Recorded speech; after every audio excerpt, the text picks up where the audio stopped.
Live from the Glasgow Electric Plant Board, Glasgow Wants to Know. With your host, Mr. Uhel Barrickman. Welcome to another in the series of Glasgow Wants to Know. Tonight, Glasgow Cable and WCLU Radio is pleased to have as its guest for its program the Honorable David Atkinson, the Mayor of Owensboro, who is a candidate for Congress from the 2nd Congressional District.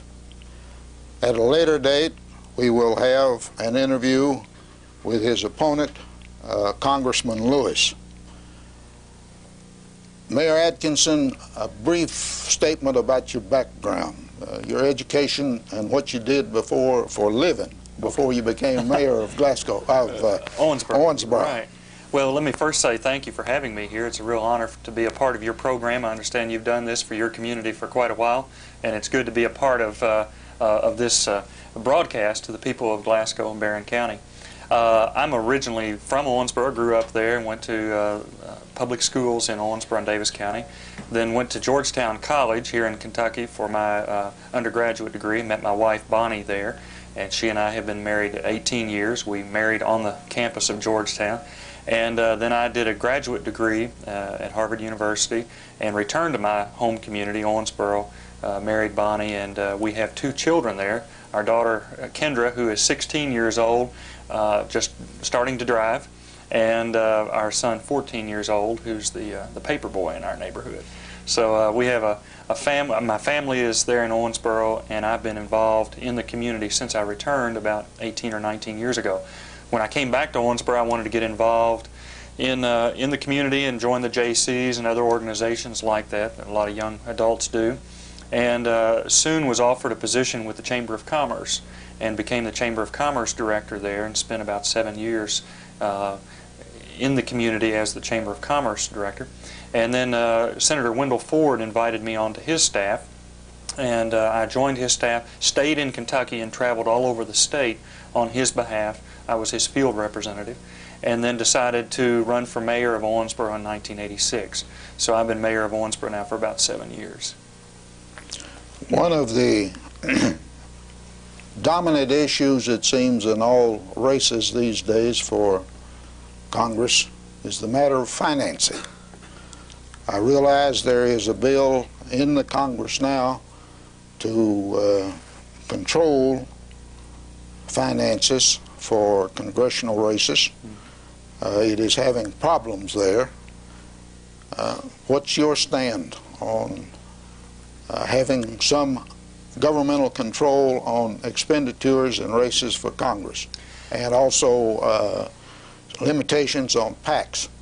I think there is a need for campaign finance reform. Right now the House of Representatives has passed a bill, the Senate has passed a bill, but there is a procedural issue now, and it's being held up, it's being filibustered in the Senate. They're opposing the conference committee even getting together between the House and the Senate to try to reconcile those differences. I think the process that we have now is better than years ago in the sense that the money is accountable, and the trail of money, who is giving what to whom, is accountable now. But I think there is room for additional campaign finance reform, because right now the special interests, of course, are groups that focus the money, and a lot of times the general public is somewhat left out of that. I think right now the process is better than it used to be, but there is additional reform. I am hesitant to embrace the idea of public financing at this time. I think that needs to be tested additionally at the state level. For example, here in Kentucky, I think we need to see how it works in the gubernatorial race here in '95, see whether or not that is a healthy process or not, and after some states have done that, I think the federal government might be in a better position to know exactly what could be done on the federal level. In the event that the legislation doesn't get to or out of the conference committee, and it is the same bill comes before the Congress in January, and if you were there, would you be for the bill as it has now been passed by both houses? Well, there are two different bills, the one in the House and the Senate, that have yet to be reconciled. I am not completely familiar with the bill that passed in the House, so I can't say that, yes, I would endorse that, but I am in favor of finance reform, and I would be inclined to support a finance reform measure in the House of Representatives. Do you accept PAC contributions? Yes, yes, I have accepted PAC contributions, as has my opponent, and I accept those with which I feel a comfort level relative to my own philosophy, and so yes, I have accepted PAC contributions. Of course, all those are completely reported publicly with the reporting forms that are a part of the congressional campaign process. Would you mind revealing some of them? No, for example, the teachers have endorsed me and have given me a maximum contribution. The maximum for a political action committee is $5,000. Maximum for an individual is $1,000. So I've received the teachers. I have received support from certain unions. I have received support from a group called Kids PAC, which is a group that is very interested in what happens to children. Those are some of the groups that I've received support from, and then also some of the companies which are a part of the 2nd District of Kentucky, companies, for example, in Owensboro and other places that have a business interest in the 2nd District. Have you received a contribution from the National Rifle Association? No, I haven't. No, I haven't. Now that brings us to the question of crimes and gun control. Right. What's your position on the bill that was recently enacted and signed by the President? Right. I would have had to vote against that bill. There were many positive features about it. I agreed with the portions of that bill that called for additional prisons. The 3 strikes you're out provision, I was favorable to that too.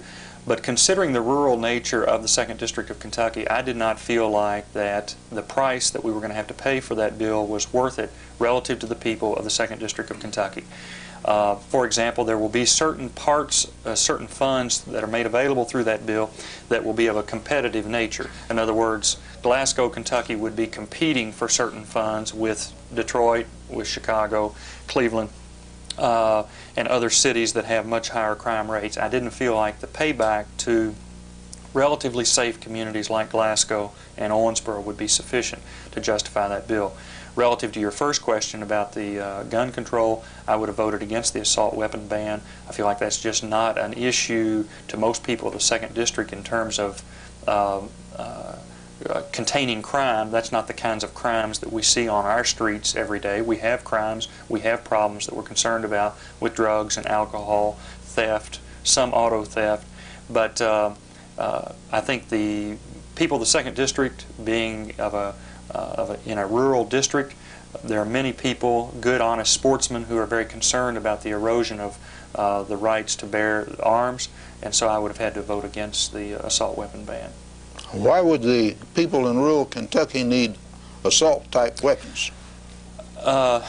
Very few people, I think, own assault weapons. Some collectors do, but they're concerned about the erosion of their rights to have hunting weapons, and some types of hunting weapons that are automatic in nature actually fall within the provisions of the weapons that were outlined in the assault weapon ban. So there is a lot of concern among sportsmen about what is next. In other words, you take that, then what is next?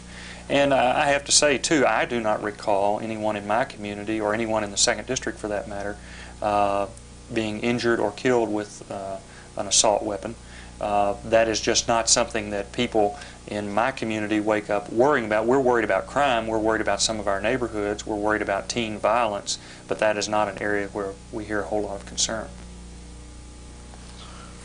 A part of the district, your district, is in Louisville, is it not?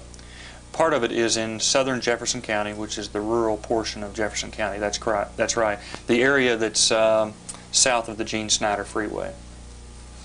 I know there have been some violent crimes committed with assault weapons within the city limits. That's right. That's right. And I found that it's a completely different issue when you talk to people in Louisville because they have an urban environment there. but I do not see that attitude reflected in most areas of the 2nd District. What do you think that should be done, if anything, by the Congress to control crime in this country? Well, as I mentioned, some of the provisions of the crime bill were good. Also, I think that primarily crime is going to have to be fought on the local level. As mayor of Owensboro, I have worked to institute a community-oriented policing team. We have an area of our community that was having some real problems in terms of drugs and violence and teen violence. We put together a community-oriented policing team where we concentrated officers in that area, and they got out of their cars, walked the streets, walked the neighborhoods, and got to know the people there. And that has had a remarkable success, to the point that we scaled it back with the beginning of school this year. And it had been such a success during the summer. That's one area. And I think by and large crime is going to have to be fought on the local level, where people finally get fed up and say, we're going to take our neighborhoods back. We're not going to put up with this anymore. Would you favor or oppose federal financing in assisting the local communities in programs such as those you've just described? I think there is a role for the federal government to play, of assistance, of training, and I think the federal government can provide certain technology so that if a police officer in Glasgow pulls over someone with a California license plate, they can through the technology network find out who's driving that car and what the criminal record might be. So there is a role for the federal government to play, but I think it's one of support. There is much criticism of the Congress, as I'm sure you are aware. Right. Do you have any ideas about how it should be reformed, that is, the committee systems and the way it functions? I think there is a need for reform within the Congress. I think rotating the committee chairman would help. In other words, putting a provision into the rules of the House of Representatives where you could rotate the chairmanships. I think Congress has to curb its own spending. I've made a complaint against my opponent regarding the use of mass mail. He became the #1 spender in the Congress during his first few months in Congress, spending over $1,000 a day of free mail. That did not include the printing or the publication, the staff time it takes to put into those publications. And he was sending out mass mailings not only to all postal patrons on a couple of occasions, but also, for example, to ham radio operators at one point. That's a luxury that we simply cannot afford. At the rate that that was going, it would cost $350,000, $400,000 per year per congressman at that rate, and a couple $100 million for the entire Congress. Now the Senate has reformed itself, and thanks to the efforts of Wendell Ford on the Senate Rules Committee, they've dropped their congressional mailings from about $35 million a year down to $5 million. I think it's time for the House to do the same thing and to reform itself and quit these useless mailings. People don't expect it. People don't require it. I think it's a luxury we can't afford. So those are some of the things that I think need to be done. It used to be, in my younger days in particular, that the leadership of both houses had more control over the legislation and what would be brought to the floor and when than it has now. Would you be in favor of tightening the controls of the leadership, somewhat akin to what, frankly, I don't think the House has been under control since Sam Rayburn died. He pretty much controlled the House in the sense of getting it to work on time and getting it to dispose of the legislation that was before it. And it's gotten out of hand since then. Well, and of course we all know that Lyndon Johnson was known for his prowess within the Senate and was a very effective legislative leader. I don't think we can return to those days because I think congressmen and women are more independent these days, and the electorate is more independent than it used to be, and I think that's a good thing. Party discipline is not what it used to be, and I think that's good. People go up there to represent their districts. and they don't necessarily fall lockstep in behind the leadership. Some people complain that there is too much of that today, that there is still too much party discipline. But if you had strict party discipline, you know, the Democrats outnumber the Republicans in the House of Representatives. President Clinton wouldn't be having the problems he's having with his own legislation if there were strict party discipline. I think with the independence of many congressmen and women today in the U.S. Congress, that an idea, whether it's health care, welfare reform, crime bill, whatever, it's going to have to sell on its own merits. It's going to have to be something that most of the people can buy into, rather than one strong committee chairman throwing it out there and say, go for it, or you'll be punished. Well, if you don't strengthen the rules, how are you going to avoid the gridlock that we've been having for at least the last 2 or 3 administrations? Well, I don't think you do it through party discipline, though. I think you do it through selling, as in promoting the ideas that you have. And I was listening to the radio earlier today, and they were talking about how the Democrats had failed to sell the American public on the need for a comprehensive health care bill, and I think that was its downfall. I think that the public, which was originally excited about health care and said in polls and in elections that they favored health care reform, suddenly became very nervous about it when all the partisan politics started and when the gridlock occurred. And all of a sudden they said, well, maybe this isn't good for us after all, and just the public decided back in sometime in early September or late August that it wasn't worth pursuing. It wasn't worth rushing through. So I think the gridlock will be broken when people go to Congress committed to helping improve our country and not going up there just for partisan bickering. I think on most issues facing our country, most important issues facing our country, there is a strong majority of people, and I'm talking about an 80% in the middle, not the 10% on the left wing, 10% on the right wing, but 80% in the middle who could agree on most basic principles of how to move forward on these issues. And I think that's where we need to concentrate, get people to focus on solutions that appeal in the middle to those 80%, and then we can move forward. What is your stand on the various proposals for health reform? I think medical reform. Sure. The health right. profession. I think the president tried to pursue too much too quickly without engaging the American public in the solutions he was proposing. I think at this point, if there is any health care reform this fall, it will be very modest. I would favor an incremental approach, in other words, taking smaller steps now to work Senator Mitchell announced today that it's dead for this session. That's right. And as of the taping of this particular show, there will not be comprehensive reform. I think there are some areas where people can agree, Republicans and Democrats, on some changes in terms of insurance, portability, pre-existing conditions. I think we'll see some activity there. Health care is not going to go away. It is not, as an issue, it is not an issue that the Republicans or the Democrats just dreamed up and said, well, let's make this our big deal for 1994. It is an issue that threatens American families in terms of health care cost. It also threatens the American government and a lot of state governments in terms of the entitlements of Medicare and Medicaid. The programs are not so much the problem. The programs of Medicare and Medicaid is the fact that the health care cost within those programs continues to expand beyond the cost of living.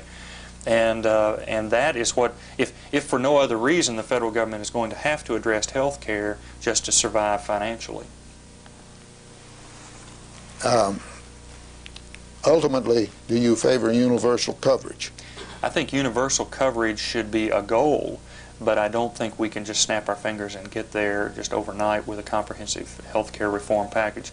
I think we should strive to get more people covered and find ways in which the marketplace can function to get more people covered. My philosophy is that government should set the general guidelines, the general parameters by which the marketplace can function, and we should find ways in which the marketplace will have the incentive to cover more people.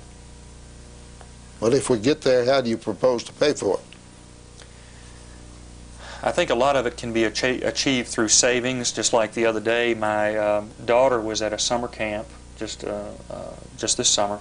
She's a teenager and got poison ivy, and it wasn't going away just the way poison ivy would normally go away, and so the nurse of the camp or whoever was in charge of the medical aspect finally said, well, we're going to take you to the emergency room.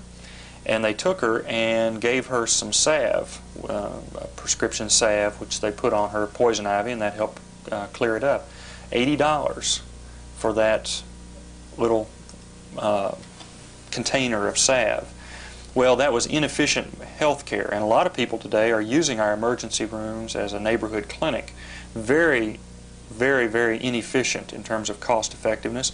I'm on the board of the hospital in Owensboro, and I've seen the types of things that are done in an emergency room. A lot of that could be done in clinics, or that could be done by general practitioners or by their nurses. So there are efficiencies that can be found within the healthcare system, and I think that's where a lot of our savings would be. And with that, we could shift some of that to help provide more coverage to more individuals who are not covered now. I talked to a lady the other day in Owensboro. She brought it up to me. I didn't go in to quiz her about healthcare. She was at a senior citizen center in a quilting class there, and she said, I'm 60 years old. I've worked all my life. I've been responsible. I've helped. My husband and I had health care all our lives. But she said, I've had some heart tests, and my insurance company has put me in a special risk category, and they have encouraged me to drop my coverage because they're trying to phase out that particular type of coverage. And she said, my insurance went to $450 a month, and I couldn't afford it anymore. She said, I've never been wealthy. I couldn't afford it. She said, I'm 60 years old, and I wish today I could be 65, because then she would be covered by Medicare. She said, but during the next 5 years, every day I have to worry that today I'll have to go to the hospital and have surgery, or my heart will go bad, have to have open heart, or whatever. She said, and it would completely destroy me in terms of my savings. Those are the kind of human stories that have kind of gotten lost in all the political debate over health care. And there are people who have tried to lead responsible lives, have tried to save, have tried to provide for themselves and their family, but are genuinely at risk because of the health care, catastrophic illness or whatever. Most of the plans that I have read about for universal coverage provides that the employer will pay part of the cost. What's your position on that? Well, I'm against the employer mandates. I think that depending upon what health care plans are pursued in the future, there might be incentives for small business to provide insurance. I favor the voluntary alliances where small businesses can go together, and by going together can find low-cost health care insurance programs that they can offer to their employees. That has worked very effectively among trade associations and various other groups, and I think there need to be incentives for small business to create voluntary alliances for their employees. Let's talk a moment about the tobacco issue. Okay. Of course, there's been much controversy, as you know, over taxing cigarettes to help pay for the health issue or health problems, and then there are others up there that want to tax it out of existence. Just what is your position in regard to the controversy about tobacco? Well, I'm very supportive of the tobacco growers in our area, and I'm against any new tax on tobacco because it will hurt those growers. And my position is this: I know that there are a lot of concerns about health. I know tobacco farmers, many of them don't encourage their children to use tobacco products. There are legitimate concerns about health, but there are also we also live in a free country where we are allowed as adults to participate and to have a lifestyle that we choose, and people choose to smoke, or they choose to have a pipe or chew tobacco or whatever. That is a part of our free society. And someone is going to produce that product. Someone's going to grow that crop, and I would far rather it be grown here in Barron County than somewhere in Brazil or Southeast Asia or some other country and shipped in here. So I think we need to fight to protect our tobacco farmers and to let them grow the crop that is used by free people in a free society. What of the issue to make it a drug? I'm against that. I think we need to fight to preserve the opportunity for our tobacco growers to grow their crop, and getting the FDA involved, I think, would be a a real problem for the industry and certainly for the growers, so I would oppose that. When you start, I know from experience, I'm old enough to remember the Prohibition days. When you outlaw something, you really create crime problems. That's right. You create a black market then. You certainly do. That's right. No doubt about that. Are you in favor of or opposed to a balanced budget amendment? I'm in favor of a balanced budget amendment, but I'm concerned about any quick fix gimmick. In other words, if we just pass a balanced budget amendment and say, hey, look, we fixed it and now everything's going to be great and we have to balance the budget by the year 2000, then all that does is give Congress an excuse a few years down the road to raise taxes. I have not seen a responsible budget projection or spending cut proposal that balances the budget by the year 2000 without raising new taxes. As a matter of fact, there was a plan that came out the other day called the Zero Deficit Plan that was produced by the Concord Coalition. And they have a series of fairly severe budget cuts, but they also recommend, I think, about $125 billion worth of tax increases, some of which would be on tobacco, by the way. And so I think it is it's unfortunate when certain politicians take it on to say, well, we'll do this by the year 2000, as though they can wave a magic wand. There's an old saying, if something appears to be too good to be true, it probably is. And I think what we need to be wary of is a proposal for a balanced budget amendment that seems to fix the problem without a serious discussion about how we're going to get to that goal. So yes, I'm in favor of a balanced budget amendment, but if it is accompanied by a responsible proposal about how we're going to contain spending without new taxes, and that makes it more challenging. We didn't get into this mess overnight. We didn't get here in 3 years, 5 years, whatever. I think it's going to take a few years to turn it around. I am pleased that the deficit has been reduced the last 2 years. Next year it's projected to be below $200 billion, still too much, but at least it's going in the right direction, and that's 3 years in a row. That has not happened since Harry Truman was president. Well, now you're getting into the area of entitlements, because there has been a commission appointed that I'm sure you're aware of to study the matter of entitlements and how they affect the budget and what should be done about it, and I think a preliminary report has already been made which says that entitlements are going to have to be reduced in order to ever balance the budget. What's your position on that? Well, I think that the approach that has been taken there... And incidentally, perhaps one of us had better explain what an entitlement is, what we're talking about. Right. An entitlement program is a program, and they're not all alike. There are a lot of different ones. But an entitlement program basically is a program in which someone is entitled to a certain benefit just because of their status. For example, it might be a program that is for retired military personnel. They get a pension that is guaranteed by the government, and maybe even a cost of living increase guaranteed as a part of that.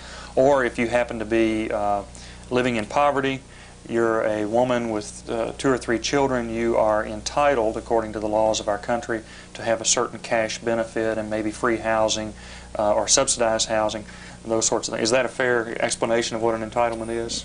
You could add to that. Other than you've omitted, I think, the inflationary entitlements to Social Security and pensions and federal pensions. Many of them have been created in such a way that they increase with the cost of living, or commonly called a COLA, a cost of living adjustment, C-O-L-A, and so that drives the cost up, but it also protects the recipients from inflation. To get back to your original question, I think the way that has been addressed in Congress is the appropriate way, and that is a bipartisan commission studying entitlements. And I think there are so many issues that we face, including the deficit, including entitlements, including health care, that for us to move forward in our country, we need to have a bipartisan approach. The days of one party proposing something and then outvoting the other party, I think, are over. I think that if we're going to create solutions to our most important problems, we need to have people from both sides of the aisle buying into those solutions. So, for example, on the entitlement program, they have had a special commission this summer that has been working on that, and I think they're supposed to give their final report sometime in December. That's what it's going to take, because there are going to be some sensitive areas there, and Republicans and Democrats are going to have to join in whatever solutions are eventually proposed. Another thing that I feel very strongly, and that is that not all entitlements are alike.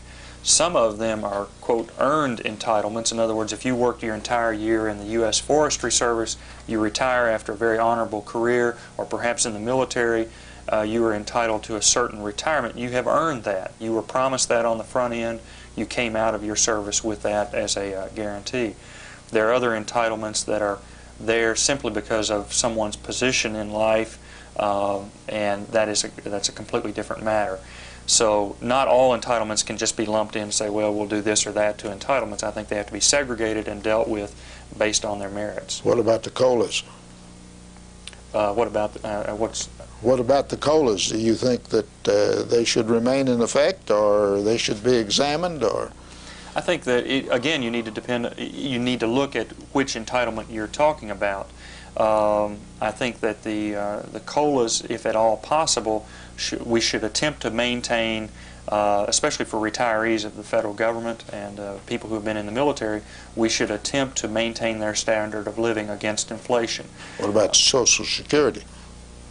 The Social Security program, I think, has become one of the real pillars of our democratic society. It's basically a contract between generations, and I'm very interested in protecting the viability of Social Security.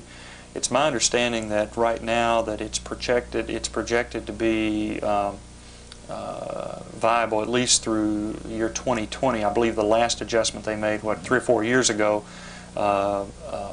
made sure that it was on the right track in terms of the statistics and all, and the income versus the outflow through about 2015 or the year 2020.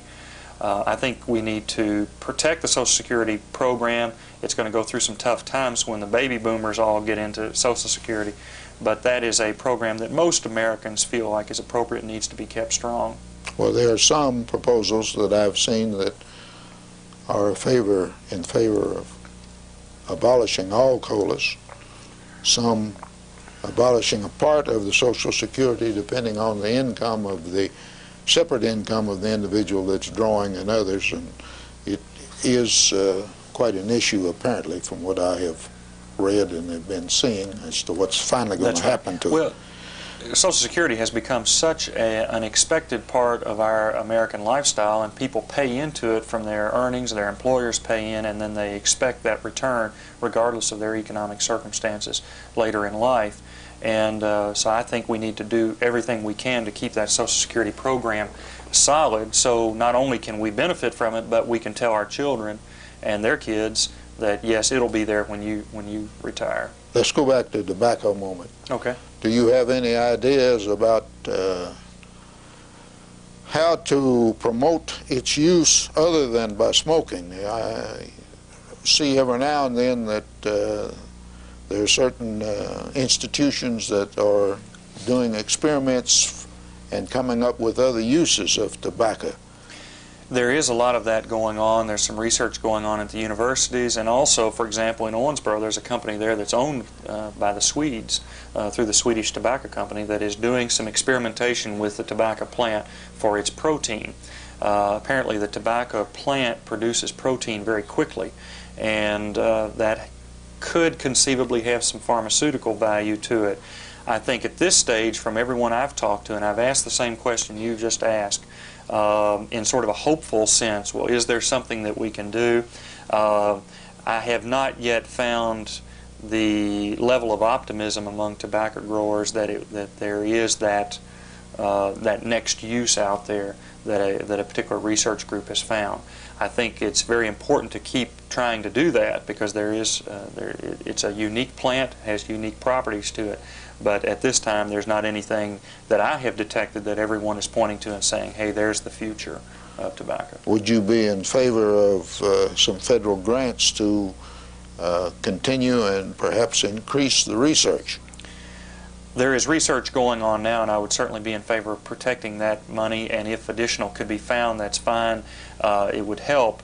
But I think, as with other agricultural products too, that the resources of private companies far outdistance the ability of the government or the universities to do a lot of the research. So I would think that the most likely research potential for tobacco would be among private firms. Without going into great detail insofar as foreign policy is concerned, do you think we should have gone into Haiti? No, I don't. I disagreed with the President on that military invasion. Of course, I was pleased that the diplomatic team was put together. I think that was the best move that the President made in sending them down there. But I am hopeful that we will have a fairly quick and orderly withdrawal of our troops from there.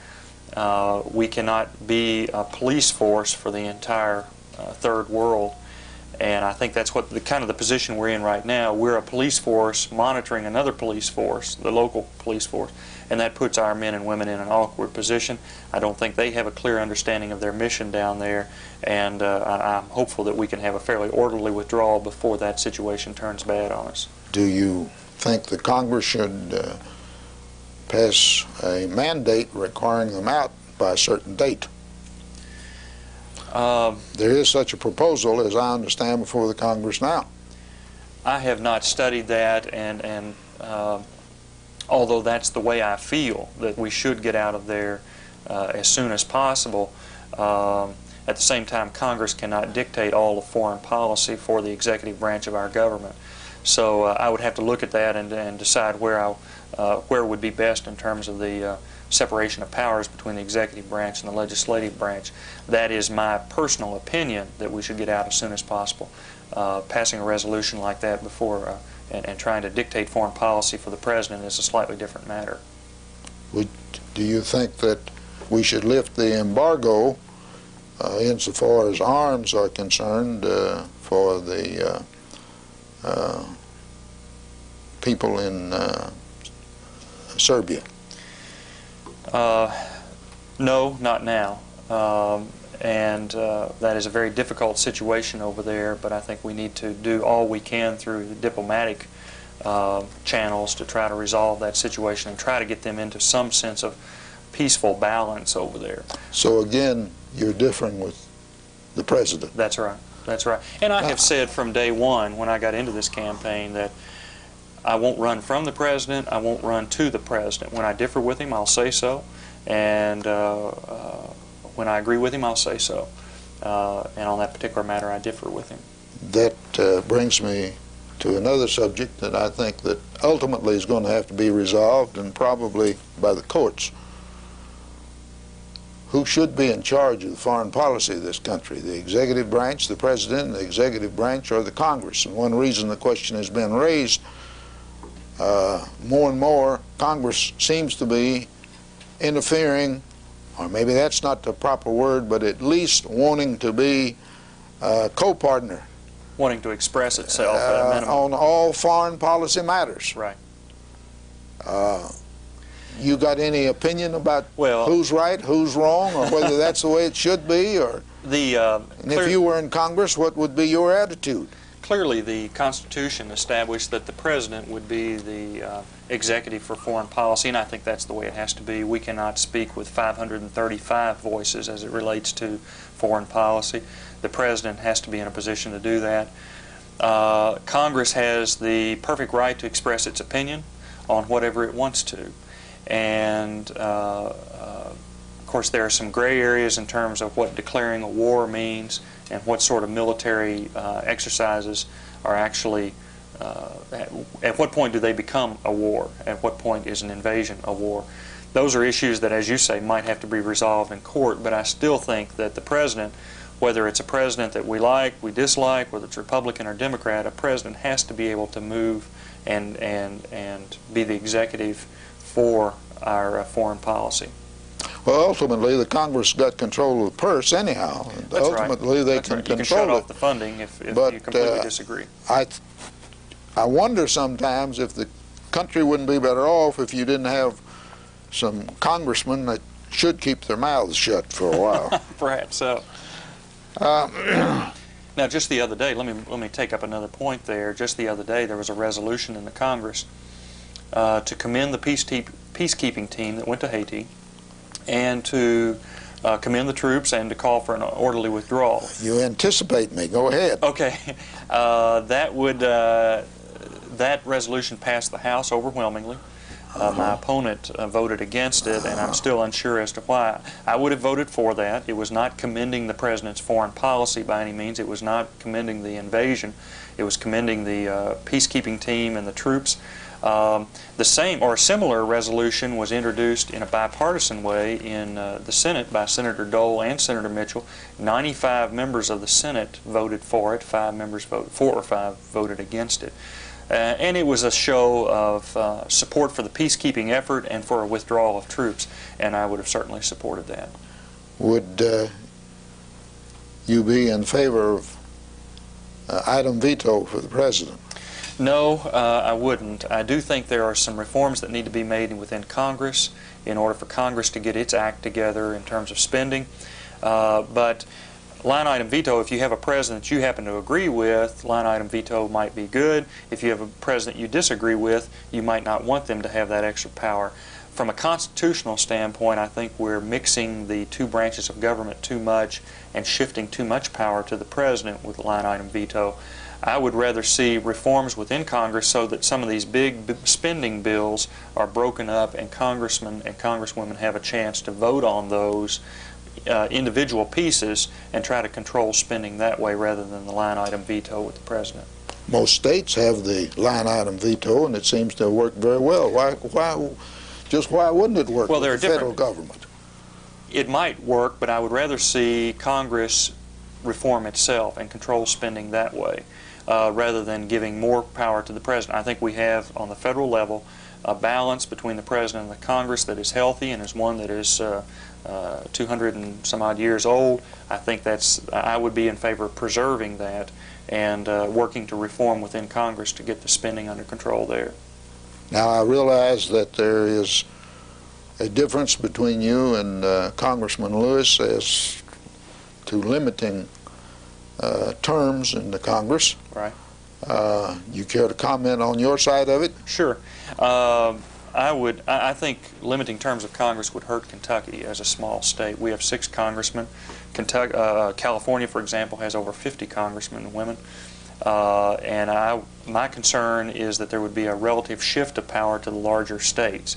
We're worried about what is happening in Congress today on the tobacco program, the fight that's going on there by the anti-tobacco forces, and I'm glad that we have a Wendell Ford with seniority. I'm glad that we had a Bill Natcher with some seniority.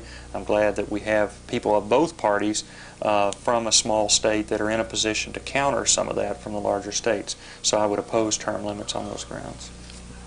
Now there are some who are promoting an idea of limiting the terms of federal judges and members of the Supreme Court.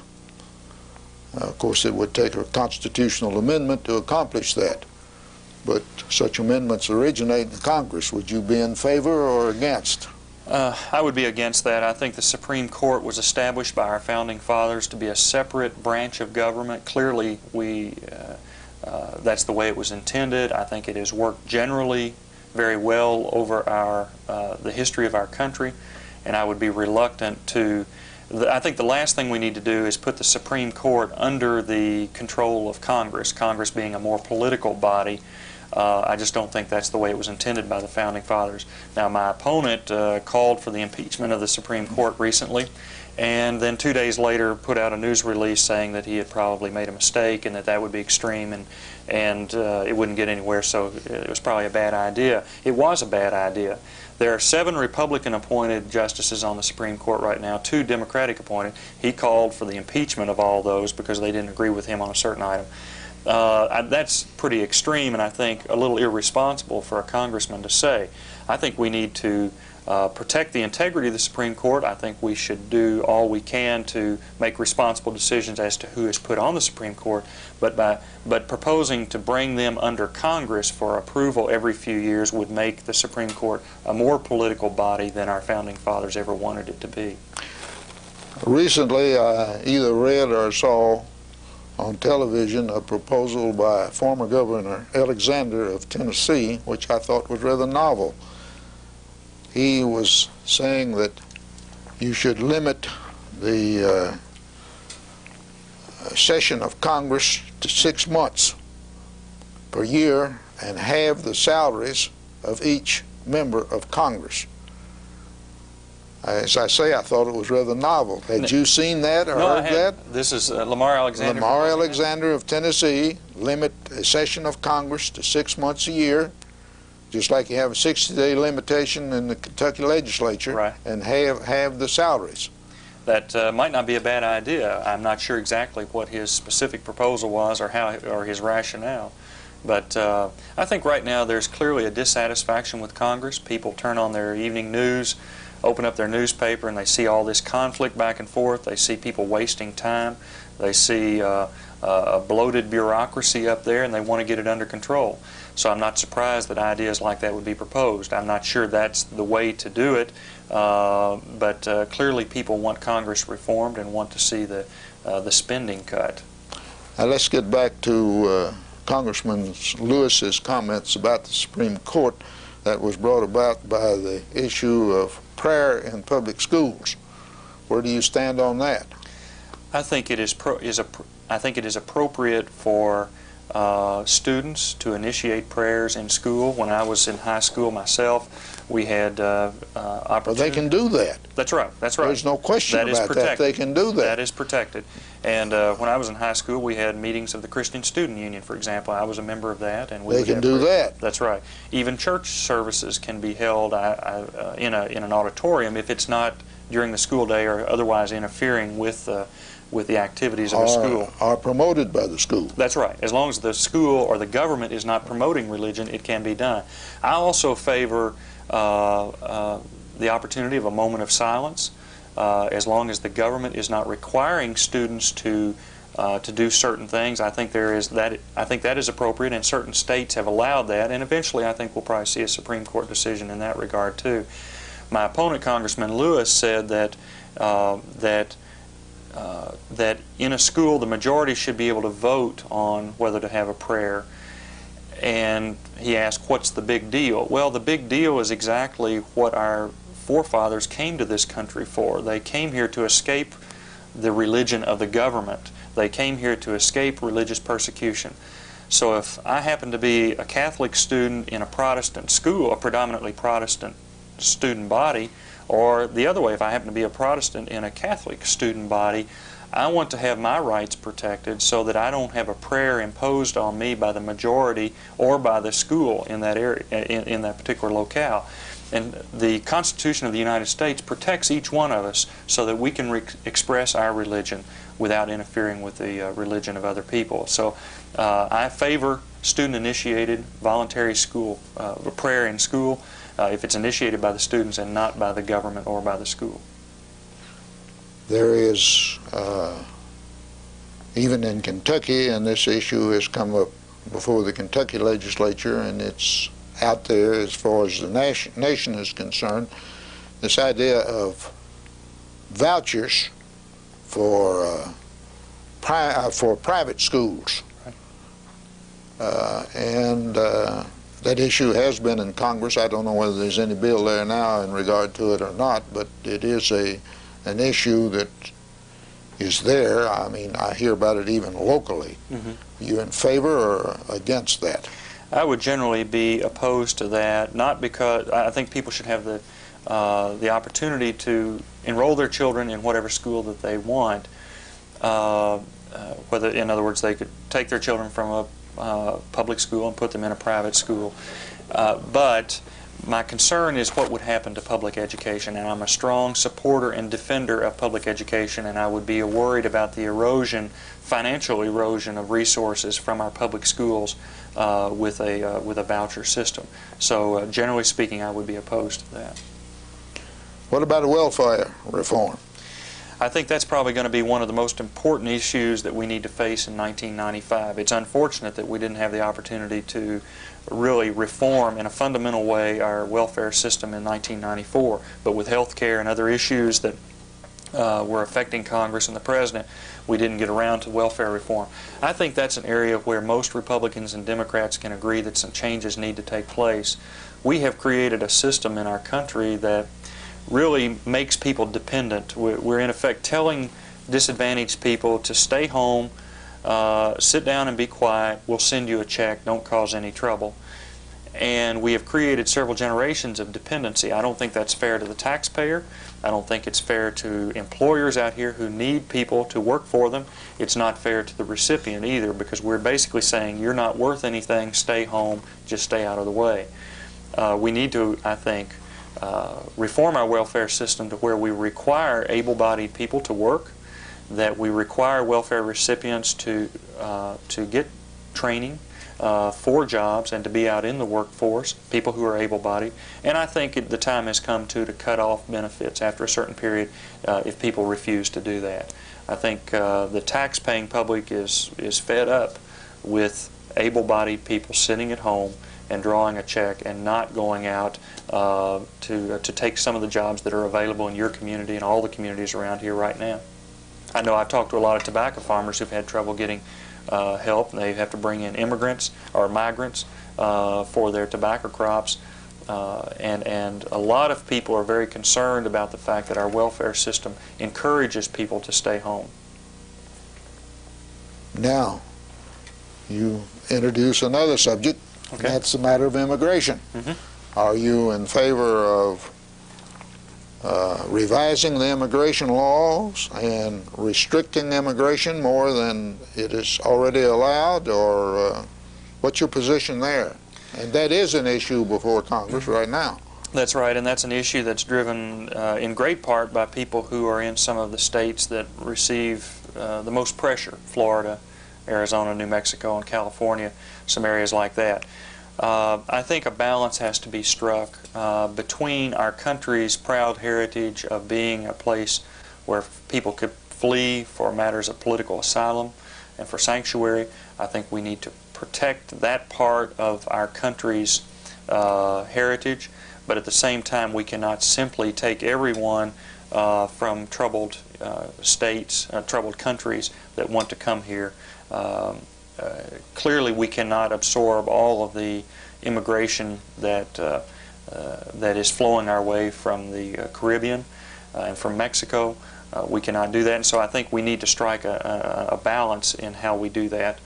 The country has traditionally absorbed a certain number of people, and employers want people who are willing to work and willing to work at for wages that they can afford to pay. So I think right now the key thing is to achieve that balance, and I think the President is attempting to achieve that by cutting off some of the boat people coming in from Cuba and Haiti in the Caribbean. Back briefly on the welfare issue. There's been a fight in Congress during this session, and undoubtedly it's going to arise again, as to whether federal money should be used to pay for abortion for welfare mothers. Right, I would be opposed to that. You would be opposed to that? That's right, right. I would be opposed to any public expenditure for abortion. So again, you are in a different position, or you do not agree with your president on that? That's right, I do not. Is there anything you do agree with him on? Yes, I agree that, for example, that welfare reform needs to take place, and I think he is to be commended for having put that up on the table. I regret that it wasn't dealt with in 1994, and I'm eager to see it dealt with in 1995. That's one area. I also agree that his attempts to reduce the deficit, I think have been generally beneficial. And I think that we need to take a harder look at reducing the deficit, but that's an area where I would at least agree with his general direction.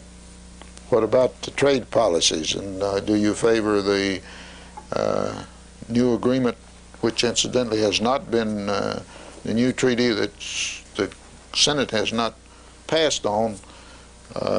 GATT? GAP. The General Agreement on Trades and Tariff is something that I'm very hesitant about right now because of what it would mean to Kentucky tobacco farmers.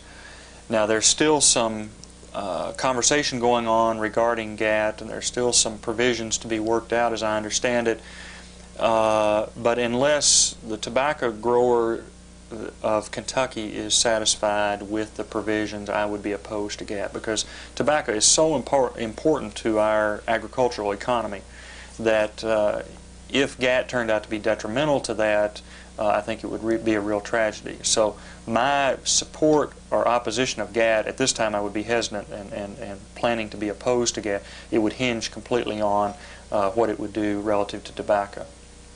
Well, is there any evidence that it is adversely affecting the tobacco industry? There is serious concern in the tobacco community about what it would mean in terms of imports, and so until I resolve that issue in my own mind, and from what I'm hearing from friends of mine who are tobacco growers, I would not be willing to endorse the GATT amendment. Imports from where? Mexico doesn't raise much tobacco, does it? No, but other countries in general. But this agreement is primarily between Canada and Mexico and the United States. Are you talking about NAFTA? Yeah. Now GATT involves... I'm talking about NAFTA. Oh, okay. I thought we were talking about GATT. NAFTA. Okay. On NAFTA, NAFTA was basically involved three countries. Three countries. Whereas the GATT treaty, which is I think North 128. America. North and South America, I think. Well, it's the world. It right. involves the world. No, I'm talking about NAFTA. Okay, all right. I'm sorry, we were talking on two different things here. Yeah, you were thinking of one thing and I was thinking of another. NAFTA was passed in the 1993 Congress last year. But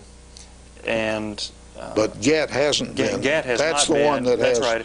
And we that were both confused. Right, and GATT has been addressed in several of the forums we've been in, and it is the one that is presently being talked about quite a bit by farmers. That's where the issue of tobacco imports from a variety of countries is a real concern to tobacco growers, and until that is resolved, unless that can be resolved, I would be opposed to GATT. I think Senator Ford's trying to resolve that issue. That's right. As I remember. Well, and see, he had introduced a provision, an import provision before the domestic content law, which required companies to use a certain amount of domestic grown tobacco. Well, when NAFTA was passed, that basically did away with the domestic content law. So he's working to try to resolve the tobacco import issue within the GATT agreement. But at this time, again, unless it could be resolved, I would have to be opposed to GATT. We're about to run out of time here. I keep watching my watch. We've got about 2 or 3 minutes. This has been very enjoyable. One last thing we can comment about, I hope, a little bit. You've been accused of being ultra-liberal and to the left, yes. I think by your opponent. Well, he hasn't directly accused me of that. And on the other hand, well, indirectly I would say he certainly has.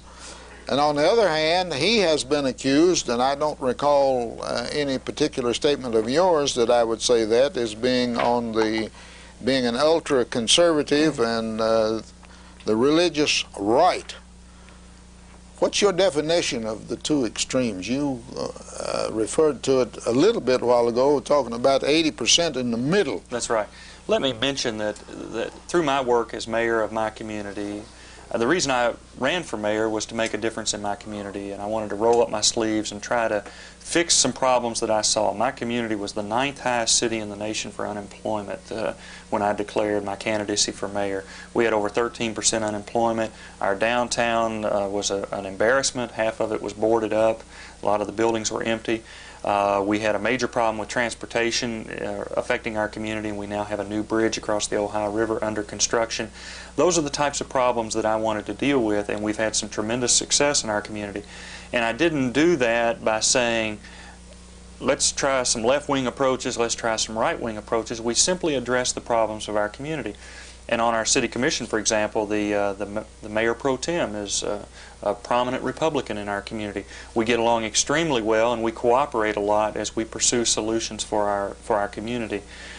So, in my mind, the problems that we face in Washington right now are problems that affect Americans. They're not just Democrat problems or Republican problems.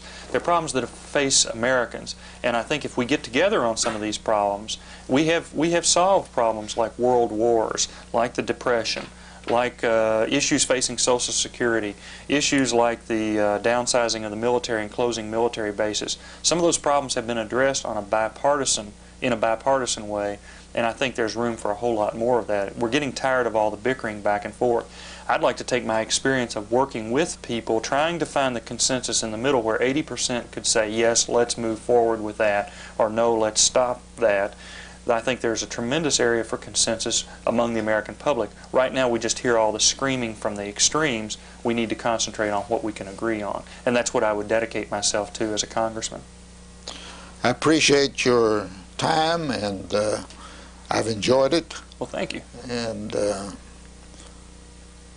I'm sure you'll be glad when this is over, because they are. Well, I'm eager to see all this unfold, and I have promised people as I've toured around the district that wherever I've gone as a candidate, I promise to come back. So at the risk of inviting myself back, if I'm elected, I would like to return and be in this chair again with you sometime soon. I'd be delighted to have you. Thank you. Thank you very All right. much.